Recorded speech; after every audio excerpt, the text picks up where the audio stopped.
장래에는 좀 정도를 좀 해주시고요. 기자회견 하는 동안에 좀 정숙을 지켜주셔서 기자회견이 좀 잘 마무리될 수 있도록 협조를 해주시기 부탁드립니다. 우리 김태우 수사관은 지난번에 기자회견을 한번 한 적이 있습니다. 오늘 기자회견은 지난번 기자회견과는 조금 다른 내용입니다. 그래서 우리가 오늘 기자회견으로 발표할 내용에 대해서는 국민권익위원회에 공익신고를 마쳤습니다. 그래서 국민권익위원회에 공익신고된 사항에 대해서 국민 여러분들에게 알려드리는 기자회견을 하고, 국민권익위원회에서 이 오늘 기자회견 내용에 대한 부분도 철저히 좀 조사를 해주시기를 부탁드립니다. 그리고 지금 우리 김태우 수사관의 기자회견문 낭독 이후에 질문은 아주 한두 분만 정해서 하고 나머지는 보도 자료를 참조해 주시기 바라며, 기자회견문은 배포를 하겠습니다. 그렇기 때문에 가급적 질문은 제가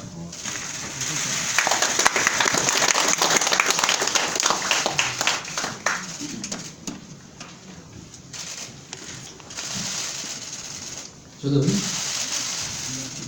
지난 1차 기자회견 당시 제가 이미 공표했던 청와대의 불법 행위에 대하여 설명을 드리고 새로운 내용도 추가하여 말씀드린 바 있습니다. 그리고 2차 기자회견을 예고하였습니다.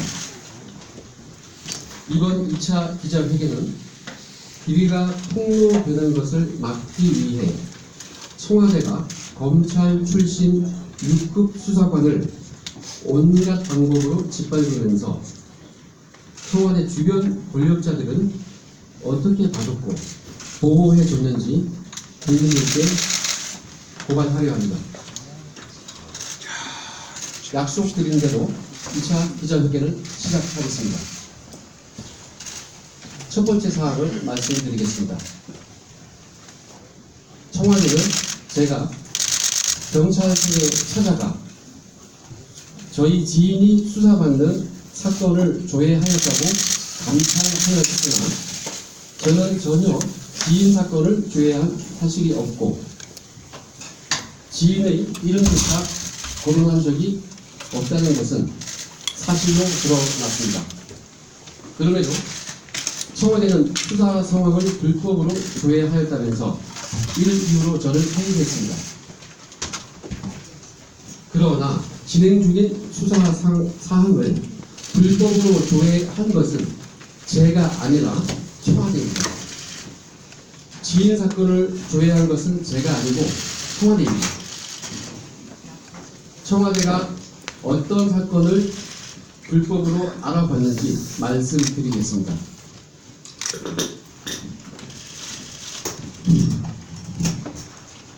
2018년 7월 25일 오전 11시 11분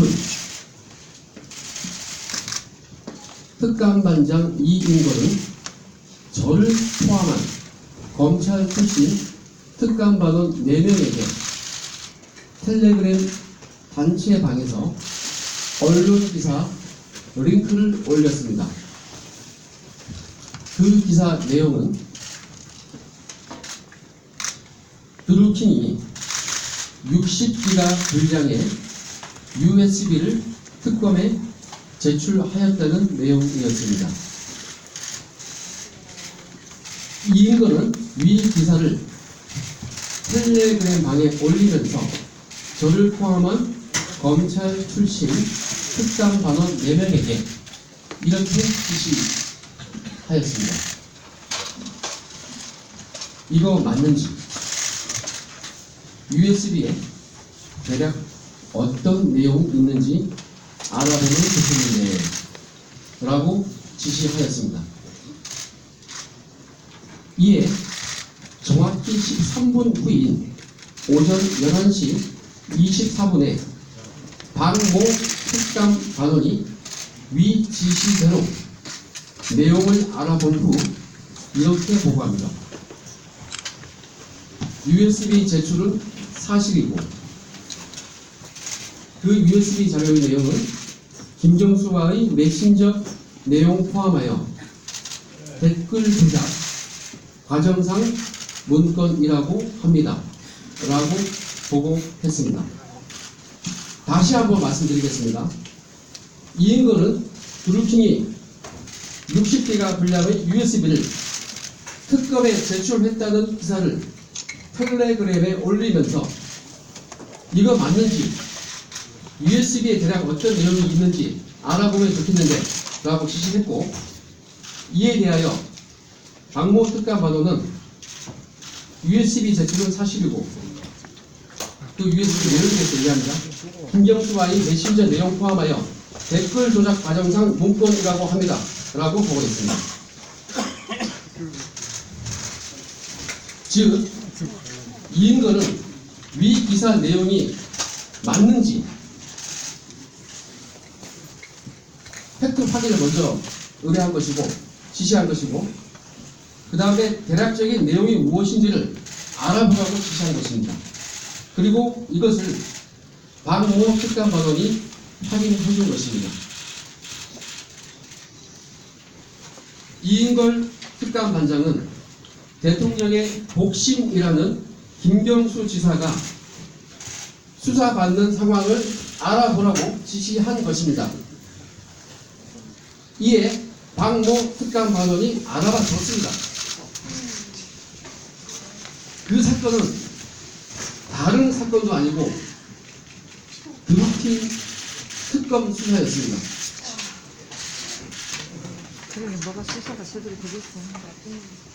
청와대는 대통령의 최측근이 수사받는 특검 수사 상황을 알아보라고 지시한 것입니다. 특감 반장이 특감 반원들에게 지시한 텔레그램 지시 내용과 박모 특감 반원의 보고 내용은, 즉 위 대화 문자 내용 자체가 저의 휴대폰에서 발견되었습니다. 증거가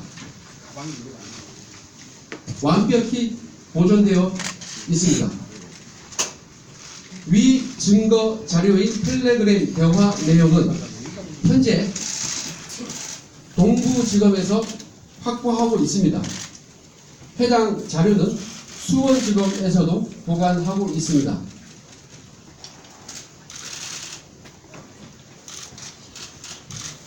완벽한 상태로 봉인되어 보관되어 있습니다. 서울 동부지검은 주저하지 말고 이인걸 특감반장을 소환 조사해야 합니다. 이인걸 특감반장에게 위와 같은 지시를 시킨 사람이 누군지 저는 알고 있지만 공식적인 수사로 밝혀내야 합니다. 청와대는 제가 지인 사건을 조회했다고 뒤집어 씌워 감찰하고 그 사실이 나오지 않자 제가 포렌식에 동의하지 아니한 골프 등 별건을 감찰하여 해임시킨 것입니다. 청와대는 제가 지인 사건을 조회했다고 감찰하였지만 실상은 자신들이 지인 사건을 부당하게 알아본 것입니다. 온 국민의 관심사인 드루킹 특검의 수사 상황을 청와대가 알아본 이유는 무엇일까요? 청와대에서 드루킹 특검의 수사 상황을 가장 궁금해했을 사람은 누구였을까요? 문재인. 궁극적으로 청와대의 누가 드루킹의 수사 상황을 알아보라고 지시했을까요? 문재인. 개새끼. 그 답은 모든 때려잡을로. 사람들이 알고 있을 것으로 생각됩니다. 맞습니다.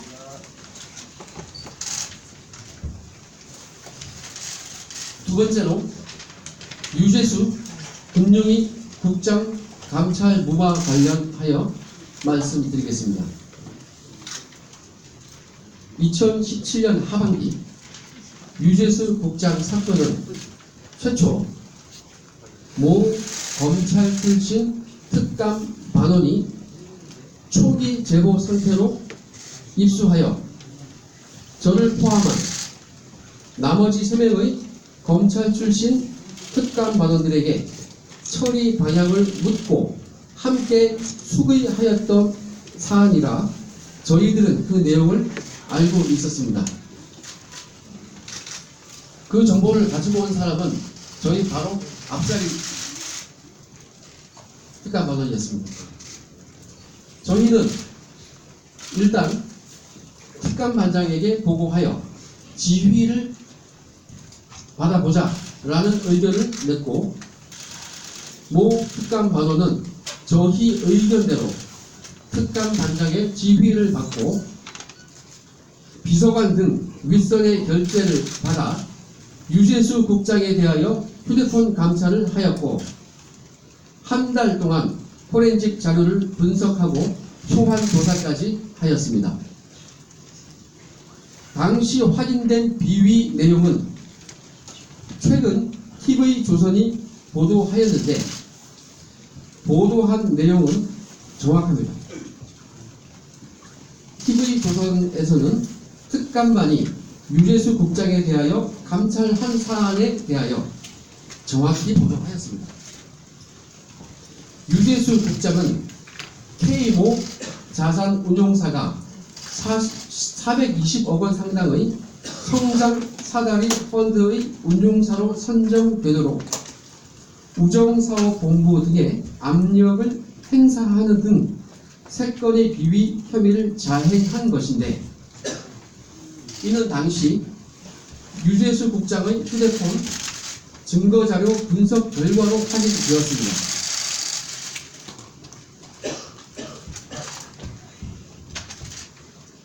그 3건의 비위 내용은 TV조선 보도 내용에 상세히 나와 있습니다.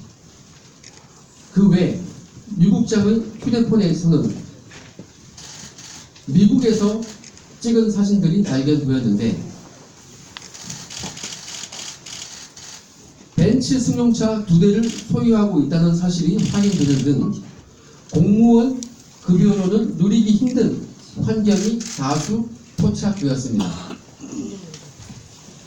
자녀 학교를 비롯하여 워싱턴 DC에서 생활한 것으로 보이는데, 유재수는 특감반에서 조사 받을 시 해명하기를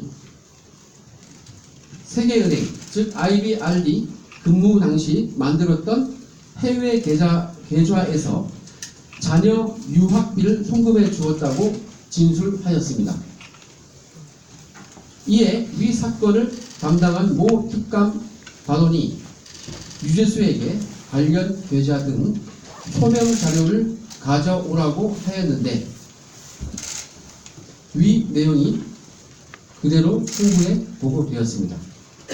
특감 반장은 위 조사 결과를 반부패 비서관에게 보고하였는데, 이때 특감 반장과 박형철 반부패 비서관은 유재수 국장을 수사 의뢰해야 한다고 했습니다. 그런데 그 이후 윗선 지시로 감찰이 중단되었습니다. 유재수 국장은 수사 의뢰는커녕 징계조차 받지 않았고 조용히 사표만 쓰고 오히려 민주당 전문위원과 부산시 부시장으로 순차로 연장하였습니다. 징계를 안 받고 사직서를 수리해주면 퇴직금도 받고 명의퇴직입니다. 연금도 받습니다. 이때 우리 검찰 출신 특감 반원들은 이에 대하여 이거 큰 문제된다 라고 서로 얘기하며 불만을 토로하였습니다.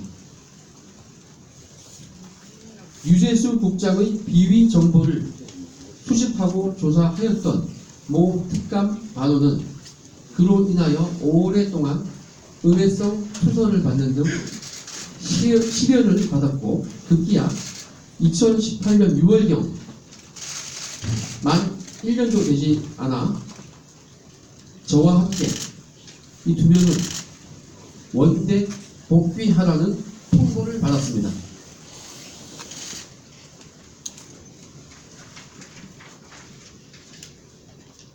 그 당시 기준으로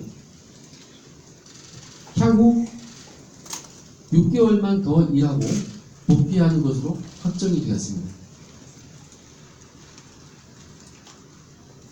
유죄수권 감찰을 담당한 모 특감 반원은 검찰에서 에이스로서 감찰 반원 본연의 임무를 성실히 수행했을 뿐인데,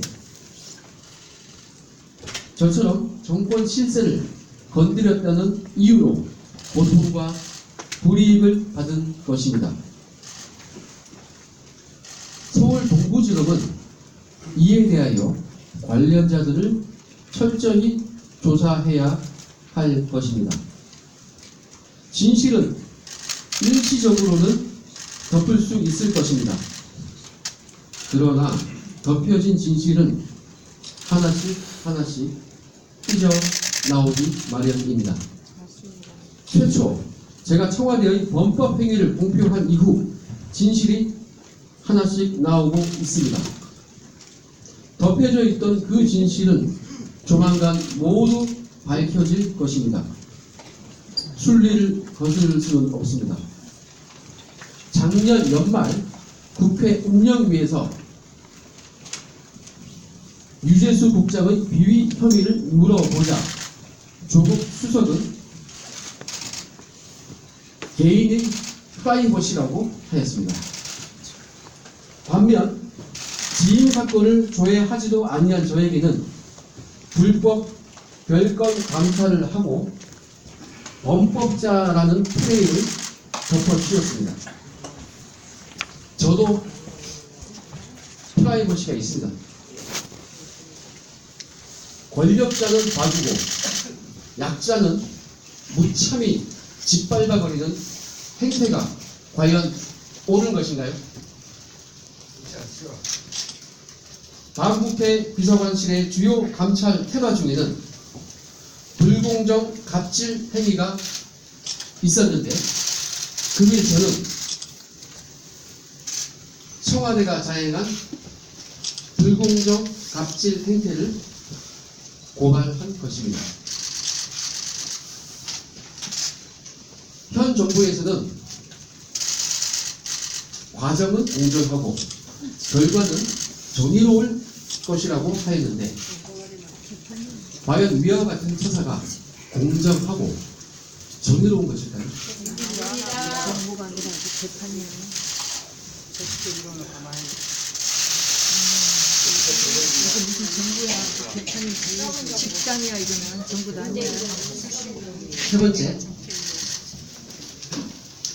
국립공원위원회의 흑산도 공항건설 시민의결 현황조사 관련하여 말씀드리겠습니다. 2018년 9월경 이인걸 특감반장과 김태곤 사무관은 저에게 지시하였습니다. 김은경 환경부 장관이 흑산도 공항건설을 반대하니 즉시 사표를 받아야 한단다. 태우 너가 김은경 장관에 대한 감찰 보고서를 써라. 이렇게 지시했습니다. 그래서 제가 제목을 무엇으로 할지 물으니 특감반장이 환경부 장관 특이동향이라고 하므로 위 제목으로 저는 김은경 장관에 대한 감찰 보고서를 썼습니다. 이인걸은 경찰에서 파견 나온 모 특감반원 2명에게도 같은 내용을 지시하여 제가 쓴 것과 합하여 특정인을 찍어내기 위한 감찰 보고서를 만들었습니다. 위 보고서는 제가 저의 업무 컴퓨터 화면을 촬영한 사진 파일에도 나와 있습니다. 그와 더불어 이인걸 특감반장과 김태곤 사무관은 저에게 위 흑산도 공항 건설을 심의 의결하는 국립공원위원회 명단과 반대하는 위원이 누군지를 파악해 오라고 지시하였습니다.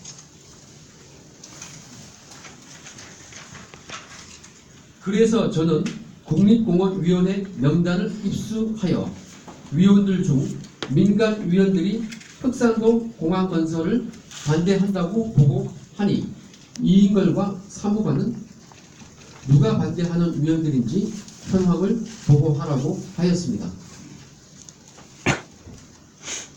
이에 저는 위 명단 중에서 반대하는 사람 14명을 파악한 후 형광펜으로 표시하여 사무관과 이인걸 특감반장에게 보고하였습니다. 명단은 휴대폰으로 촬영하여 텔레그램으로 전송하는 방식으로 보고하였습니다. 위 대화 일부와 텔레그램으로 전송했던 위 명단은 저의 휴대폰에 보관되어 있었고 검찰에서도 이를 확보하였습니다.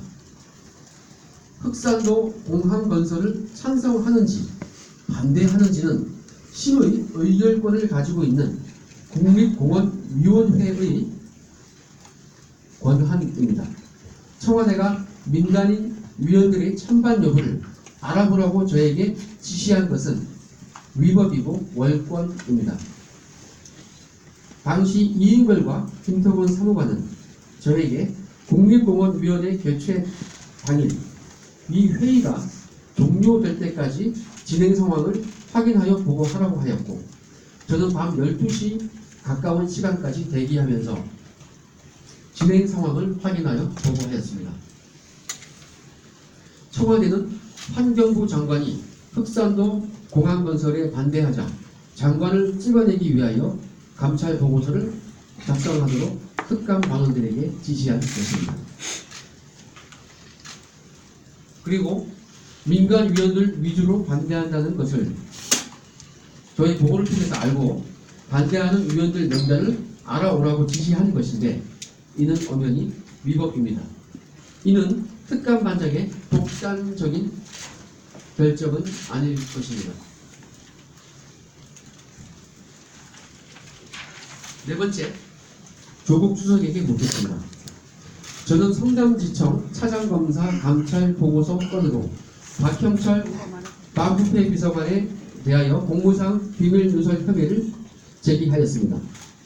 조국 수석은 작년 말 국회 운영위원회 답변에서 박형철에 대한 감찰을 검토해 보겠다는 취지로 말했는데 그 결과가 어떠한지 저에게 그랬듯이 박형철 비서관의 혐의에 대하여 휴대폰을 제출받아 감찰하고 별건까지 감찰하여 박 비서관을 징계할 의향이 있는지 발표해야 할 것입니다. 그리고 민정수석실 내부 출장비 횡령, 국보금 손실 혐의에 대하여도 엄격한 감찰을 진행해야 할 것입니다. 또한 백원우 비서관이 권한도 없이 해경 직원들의 휴대폰을 빼앗고 소환 조사한 것과 권한도 없이 특감반의 첩보를 경찰청으로 이첩하도록 한 것에 대하여 감찰을 진행하고 있는지 답변해야 할 것입니다. 저는 백원우 비서관이 왜 월권으로 그 사건을 이첩시켰는지 그 이유를 잘 알고 있습니다. 백원우 비서관은 자신이 잘못하였으면 저를 무고할 것이 아니라 찾아와서 용서를 비는 것이 옳았습니다. 조국 수석은 이상 청와대 내부 직원들의 범법 행위에 대하여 법과 원칙에 따라 엄정하게 감찰하고 있는지 명백히 밝혀야 할 것입니다.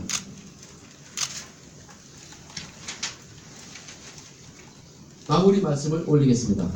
저는 2월 12일 오전 10시 수원지검에서 공무상 비밀 누설 혐의로 소환 조사를 받습니다.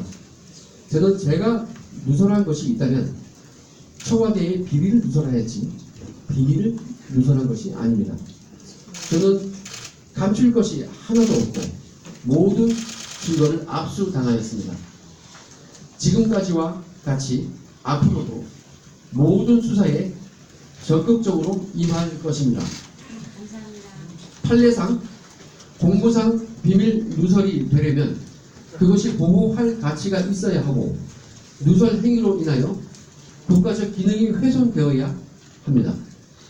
만약 누설 행위가 있다고 하더라도 저는 국가적 기능을 정상적으로 복원시키기 위하여 청와대의 직권남용과 불법 감찰, 직무유기, 공무상 비밀 누설 행위를 국민들께 고발한 것입니다. 저는 청와대의 범법 행위를 권익위원회에 신고하였지만 권익위는 눈치만 볼 뿐 아직도 저에 대한 법상의 보호 조치를 결정하지 못하고 있습니다. 권익위는 법상 저를 보호해야 하지만 현실적으로는 저를 보호하기가 힘든가 봅니다. 저희 나라는 아직까지 시스템으로 돌아가는 법치주의가 아닌가 봅니다. 저는 이러한 현실을 잘 알기에 진실을 밝히기 위해서는 언론에 공표할 수밖에 없었습니다. 감사합니다. 저는 청와대 안팎에서 많은 것을 보고 듣고 경험하였습니다. 이대로 끝이 아님을 국민과 언론에 약속드립니다. 감사합니다. 저는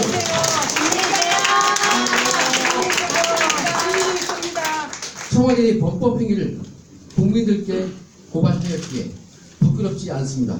감사합니다. 환란과 시련은 저를 인내하게 하고 힘내요. 연장하여 소망을 가지게 합니다. 그러므로 저는 담대히 임하겠습니다. 응원해 주시고 지원해 주시는 모든 분들께 감사의 말씀을 올립니다.